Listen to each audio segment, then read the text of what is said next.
Lockdown के चलते पूरा देश में जौन हालात बनल है केकरो से छिपल नहीं। आथिन एगो यही पर प्रस्तुत है हमार कविता कि घर आने को आतुर जैसे तैसे यहाँ तक कि पांव पैदल चल रहे हैं लोग। घर आने को आतुर जैसे तैसे यहाँ तक कि पांव पैदल चल रहे हैं लोग।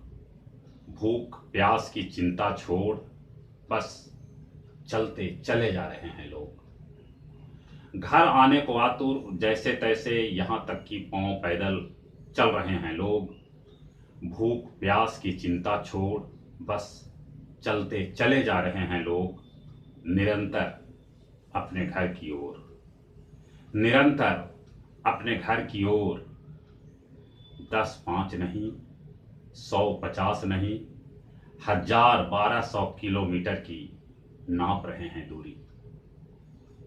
10-5 नहीं, 100-50 नहीं, 1000-1200 किलोमीटर की नाप रहे हैं दूरी।